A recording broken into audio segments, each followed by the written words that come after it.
Welcome back to another episode of Rock Boys Football Position Grades for Dan Lanning and the Oregon Ducks heading into 2025. And I'll start this episode off the same way we started it off for Texas. And that is, I'm going out and giving these position group grades. And I'm saying after every single grade I give, could be a little bit higher in the middle of October. Look, there's some projection that you have to do with Oregon rolling into 2025. This is by far the youngest team that Oregon has had going into a college football season under Dan Lanning. The same time I'm saying it is by far the most talented team that Dan Lanning has had as well. If this team can maximize what I'm seeing on paper, bona fide national championship caliber team, I think we all know that rolling into 2025. And I would just say this, too, kind of on a tangent before we get into this. It's kind of frustrating listening to how people talk about Oregon rolling into 2025, where just because you don't recognize the name of a guy like Ife Obadegu doesn't mean he ain't a good football player. In fact, there are certain new faces on this football team that I think are upgrades from what you lost from the 2024 season. I think people blindly look at how many NFL draft picks did you lose and just assume that you can't replace it. Not the way Dan Lanning and Oregon has recruited. They have acquired talent like the best program in the country, and they have some young cats that are ready to step up.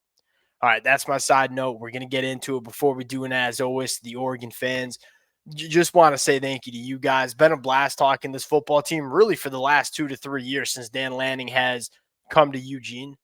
The amount of support y'all continue to show to the fellas over the last couple of years, and many of y'all have been rocking with the boys for a while. Appreciate you guys. If y'all do enjoy the content, consider subscribing to the channel. Much more importantly, please let it fly in the comment section. A lot of different takes that you can have on these position groups. Without further ado, let's get into it. Now, to me, when you're talking about Oregon getting over the hump and winning a national championship, the first storyline is Dante Moore. What's he going to look like in 2025? We'll get to that. The second storyline for me is how dominant can this defensive line be in 2025? On paper, I think it's the most talented defensive line Dan Lanning has had, and that's saying something because I thought in 2024 that was a pretty dang good unit. Now, that you have a really high floor, right? A guy like Mateo guy like Tatum Tuioti coming back, Amari Washington coming back for year 3 as well.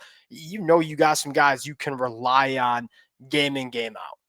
To me, what can get this program over the hump in the 2025 year, all right, one, Bear Alexander. He's arguably one of the most gifted players on this roster. What is he like in 2025? Look, my optimism with this kid is continuing to grow. Why is it continuing to grow?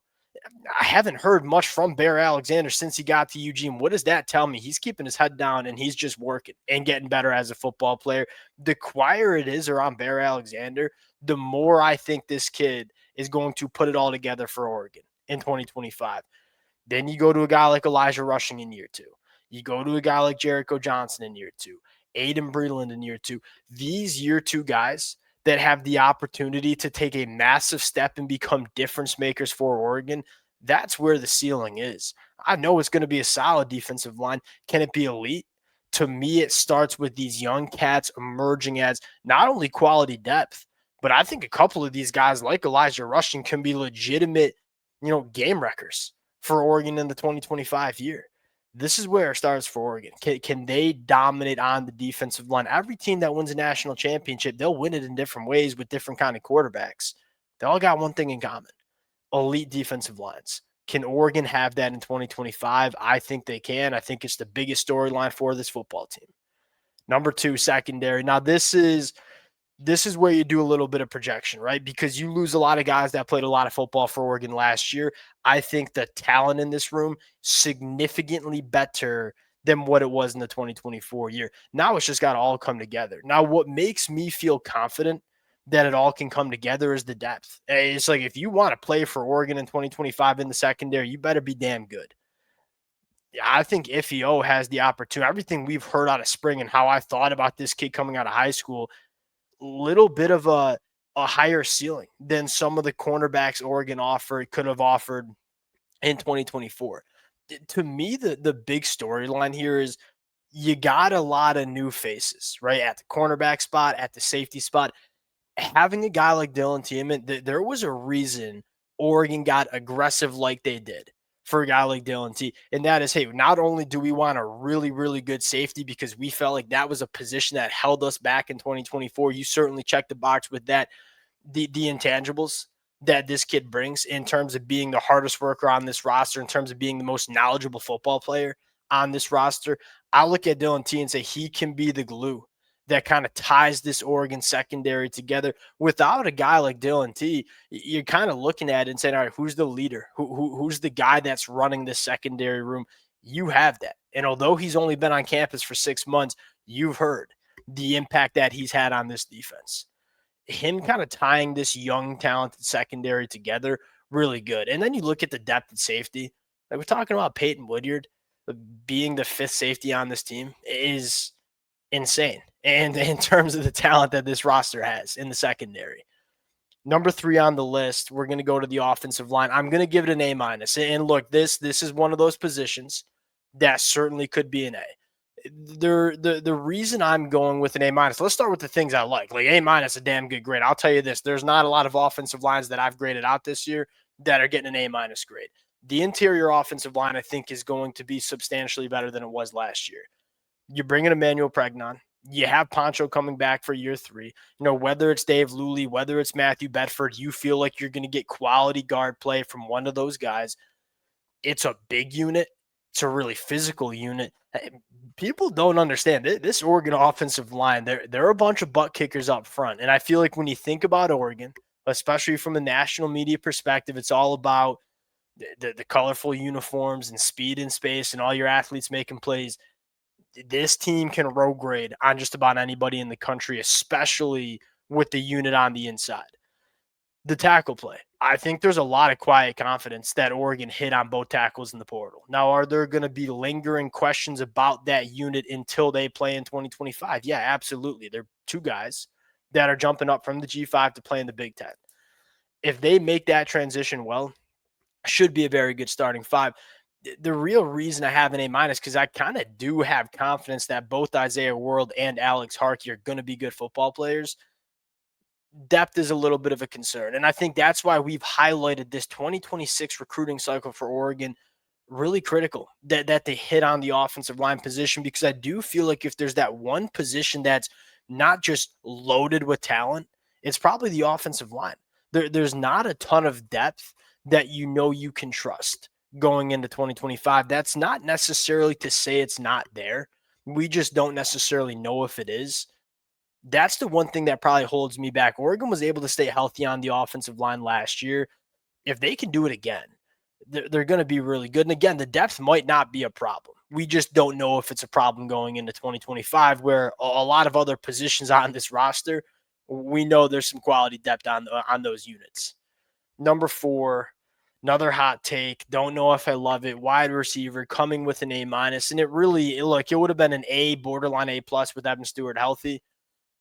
Without Evan Stewart, the only concern here is just the proven commodity. You know, like who's the guy that we know can play at the Power 4 level? You're not totally sure if you know who that is, but then you say, all right, who are the guys that could be those dudes?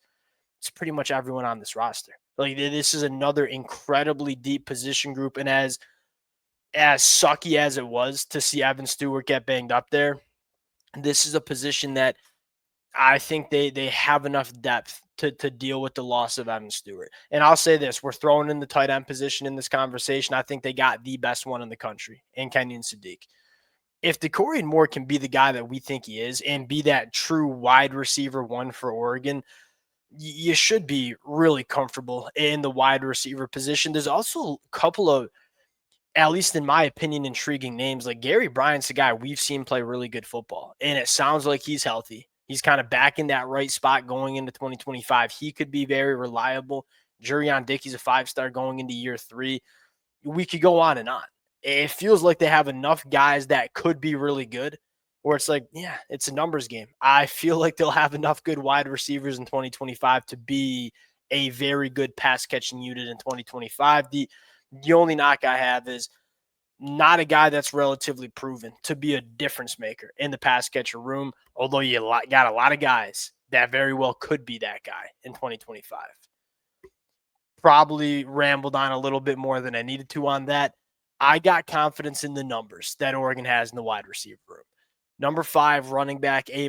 This really should be an A2. Maybe I'm just still being a little critical of this Oregon roster because I'm really looking at it from a lens of, hey, national championship caliber. Like that's how I'm evaluating, how I'm grading every single position group on this football team, because that's where Oregon sits as a program right now. Mekhi Hughes, that's the storyline here. If this running back room is going to be an A to an A plus, it's going to be on the back of Mekhi Hughes. I think there's a reason that Dan Lanning went out and got aggressive for arguably the best running back in the portal. They didn't need a running back. It's a really, really deep running back room, but I think Dan Lanning has always this lingering question of, can we upgrade? How can we upgrade? How can we become national championship caliber? There was a reason they identified Mekhi Hughes as that guy. What I love about Mekhi Hughes, 3.8 yards per carry after contact, very, very physical runner that has a little bit of a low center of gravity, that stays on his feet, that can be a hammer between the tackles, kind of give you that Jordan James value. But when he gets that to the second level, like over the last 2 years, he's had 40, 15 plus yard carries. This is a guy that can give you the explosive dynamic of a running back as well, along with being a very physically imposing running back that can run between the tackles. A lot of confidence in Noah Whittington. There's a ton of buzz around Dink Riggs going into 2025. Got some confidence in Jay Harris. They got 2 freshmen coming in who are also very good as well. It's a deep room. And if Mekhi Hughes can be the guy, like that true running back one and a top 10 running back in the country, you're looking at a really good running back room in the 2025 year. Number 6, we're going to go quarterback, and I'm going to give him an A-. And I know that I don't think the Oregon fans will fight me on this one. I think there will be some other college football fans that fight me on this one. Here's the thing with Dante Moore. It frustrates me to no end the amount of people that cherry picked the freshman year at UCLA and just kind of, he ain't going to be a good quarterback. Dante Moore had as many big-time throws as a true freshman at UCLA. Keep in mind, he only started half the season. He had as many big-time throws as Dylan Gabriel had in, 15 games that Oregon played last year?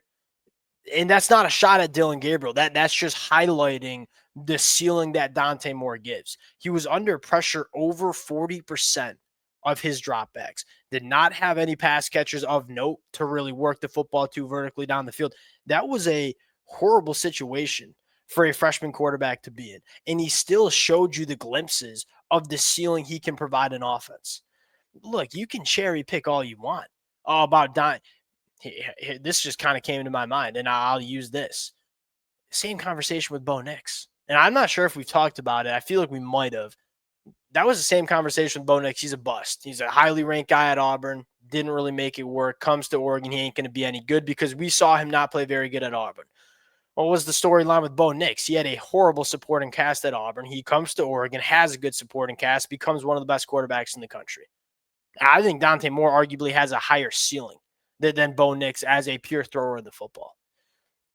People can doubt Dante Moore at their own cost. I get the question marks. I get that it wasn't perfect from him as a freshman, but we got to supply some context around why it wasn't perfect for him as a freshman, because it was a really bad situation.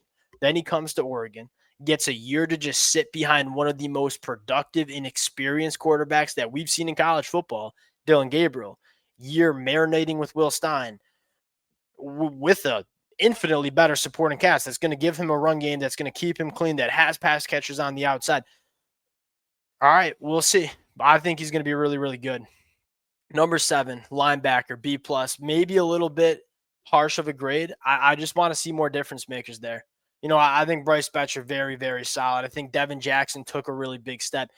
Can we have linebackers that put a fingerprint on the football game in 2025 for Oregon? It felt like they were solid last year. I don't know if they were great. And again, that's the conversation with every player and every position group on this roster. Can we go from good to great? How do we take another step? they didn't go out and add anybody in the portal, which is of note. Because look, Dan Lanning has not been shy. If he thinks he can upgrade his roster, he's going to try to do so in the portal. He didn't do that with their off-ball linebackers, which tells me there might be some quiet confidence in terms of what Devin Jackson can be going into 2025, or a guy like Braden Platt going into year 2, or Dylan Williams or Joe Mixon in year 3. This is a really good football team, and it has a higher ceiling than what Oregon had in the 2025 year, 2024 year. And that's what I would focus on. Is last year Oregon was a very good team, but I think we all knew that if Oregon and Ohio State played their best football at the same time, Ohio State just had a higher ceiling. And that's how you saw that Rose Bowl game play out. This year, in terms of ceilings, to me, I don't know if there's many programs that can match the ceiling that Oregon has as a football team. Now, can you play to your ceiling, especially when it matters the most in the college football playoffs? That's now the conversation that takes forefront for Oregon. I expect this team to get consistently better because it's so young. Week after week, I feel like this team's going to get better. Can they play their best football in the college football playoffs? And if they do, they're going to be a very hard team to beat. We'll close it out there. Appreciate you guys rocking with it. If y'all do enjoy the content, consider subscribing to the channel, and we'll talk to y'all later. Peace.